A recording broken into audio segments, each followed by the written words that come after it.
Alright, hey guys, it's another 8th grade American history video from Coach Goodrich and my YouTube channel. This is part 2 of Unit 3, which is dealing with the American Revolution. We're actually going to get into some of the nuts and bolts of the fighting as we work our way through. So make sure you have your notes out and follow along. You're going to have to be able to identify each of the following people. We're going to have like a picture portion on the quiz and the test. So here we go. George Washington, Ben Franklin, John Adams, Crispus Attucks. Crispus Attucks is famous because he was the first casualty of the Boston Massacre, so really he's the first man to die for the cause of independence and the American Revolution. Yes, he was an African American. Old John Adams. Sam Adams, his cousin, Thomas Jefferson, younger Thomas Jefferson. This is Paul Revere's gravestone in one of the more famous old graveyards in Boston. I just thought that was cool. Yes, it was raining a little bit. There's old Paul Revere right there. He's a silversmith. And that is Midnight Rider. A little trivia for you. It's called The Bloody Massacre, and it's by Paul Revere. Molly Pitcher, but her real name was Mary Ludwig. She's famous at the Battle of Monmouth for taking over for her injured husband and later to die husband. Instead of bringing water around to cool off the cannons and to give the soldiers loading and firing the cannons. That's Martha Washington, George Washington's wife. Thomas Paine, who'll write the pamphlet Common Sense, which would explain why it made sense for America to break away from Great Britain. And then John Hancock, leader of the Sons of Liberty, and with the largest signature on the Declaration of Independence. Benjamin Banneker, an inventor from Maryland, who's responsible for helping to design and survey the land of Washington, D.C. Abigail Adams, John Adams' wife, and an older Abigail Adams. All right, let's get into the fighting. Lexington, Massachusetts. Technically started on April the 18th, but definitely finished and came to a head on April 19th, 1775. The shot heard around the world resulted in a small American victory over the British forces there. Army of Minutemen, who had been warned by Paul Revere and the others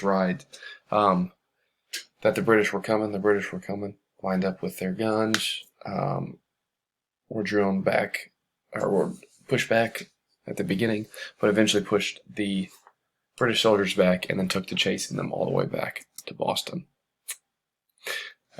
Less than a month later, the Second Continental Congress. Colonial affairs will be formally taken over by our first governmental document, the Articles of Confederation. Some of the highlights from that: the government is only going to have one branch. It's going to have a unicameral Congress, and each state is only going to get one vote. And you can see some of the powers here. The Congress could sign treaties, they could declare war, and they could raise armies. However, they could not generate revenue through taxes, so they relied on private donations, and they could not regulate trade or collect tariffs, so they're not going to be able to get taxes that way either. So literally the only thing that this government was good for, the Articles of Confederation were good for, was to wage war, and that was it.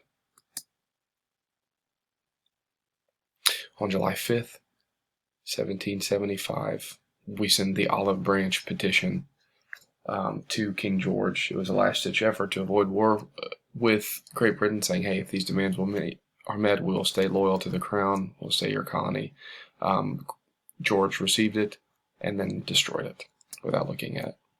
The Commander-in-Chief, George Washington, will be elected. The President of the Continental Congress will be elected as well, John Hancock. And then January 1776, Thomas Paine,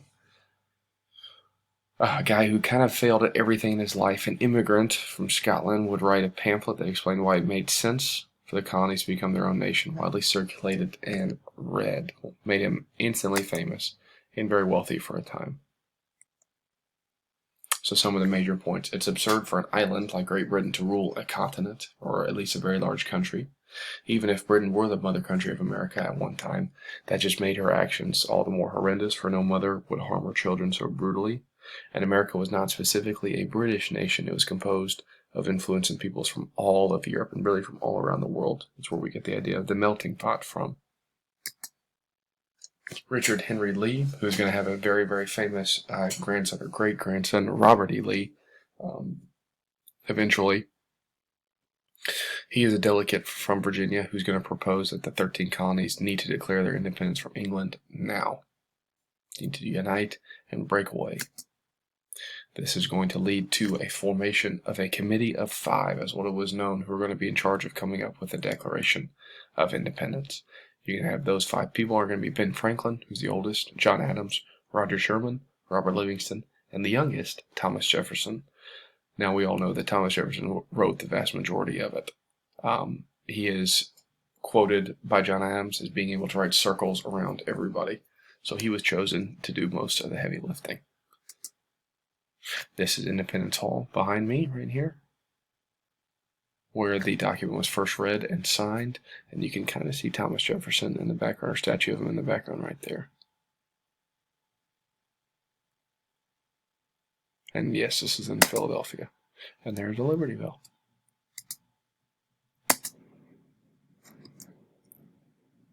So Thomas Jefferson is going to draw a lot of his political ideas from one guy in particular, an English philosopher who lived about 150 years before, called John Locke. He writes a book called The Age of Reason.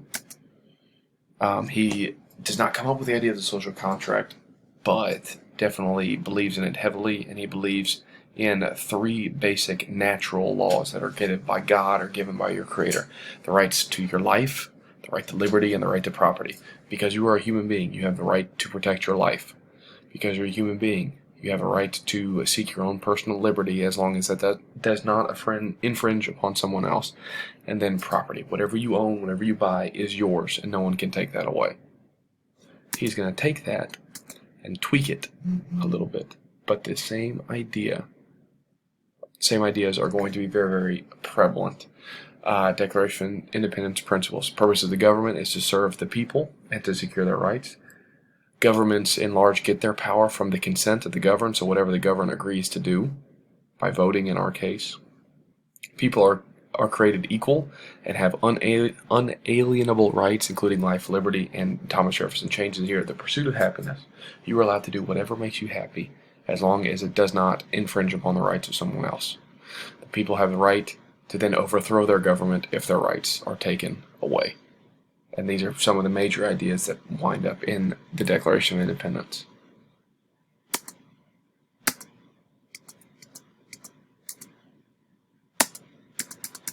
Some of the major founding fathers here on the actual document.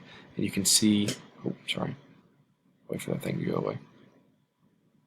In the different lines where those guys have signed, in the different colored lines. And then, of course, you see John Hancock with the biggest signature right there. That's quoted as saying he wanted to sign the document so large that the king would not need to use his glasses to see his name. You are going to need to write this quote down and memorize it for your short answer on the test. This comes straight from the Declaration of Independence. We hold these truths to be self-evident, that all men are created equal, that they are endowed by their Creator with certain unalienable rights, that among these are life, liberty, and the pursuit of happiness. Notice that Creator is capitalized, talking about some sort of supreme being.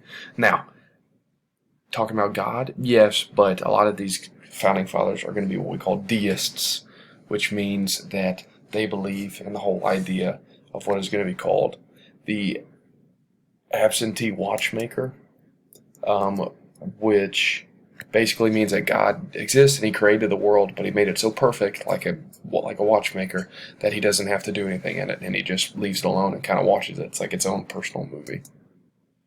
You guys will watch that too. Let's see how much time we have left. Maybe a little bit of time. All right, let's go ahead and get into it. So we've already talked about some of the fighting. Here we go. The British plans for an early victory end in disaster. After the Declaration of Independence, in response to that, the British land 30,000 men in New York to reinforce their troops in America. They take New York and Long Island very quickly, and the first major battle of the American Revolution. the Americans under the command of General George Washington, but the Americans are unorganized and they are crushed. And George Washington spends much of the battle trying to retreat and save as many men as he can. The British are led by General Howe at that point. Christmas 1776, the British were convinced that the revolution had been crushed. Washington decided to attack Trenton, New Jersey in the middle of a snowstorm to try and win some sort of moral victory. The city was held by German mercenaries called Hessians from the German province of Hesse, who were fighting for the British. The Americans crushed them. Thousands of Americans re-enlisted. This was the miracle Washington was looking for. The Americans actually didn't lose a single soldier in this fighting. Very famous picture of Washington crossing the Delaware. You look at all the different people and faces and different uniforms from all the people you have. Some of the traditional like Scottish Tartar hats here. You have an African American here.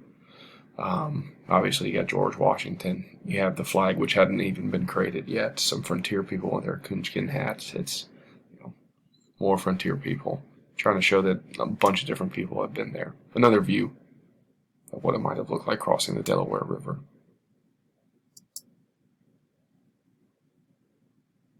Now, if you've had my class before, you know that in art, in ancient art, or even in art, more modern art like this, the size of the people indicates their importance. Identify who is the largest person here. George Washington and his horse is larger than anybody else, and like 3 people put together. Shows their importance.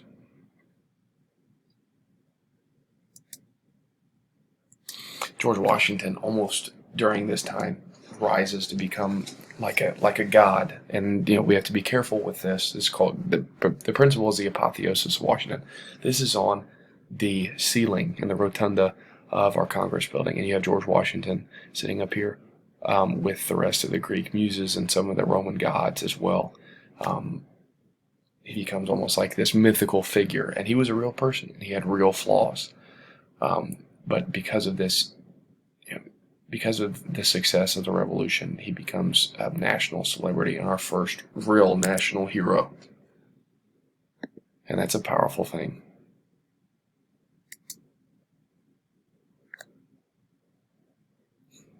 And you know what? That is a good place to leave this for today. We will get back with part 3 later on in the week, and I appreciate it, and I look forward to talking about this more with you guys.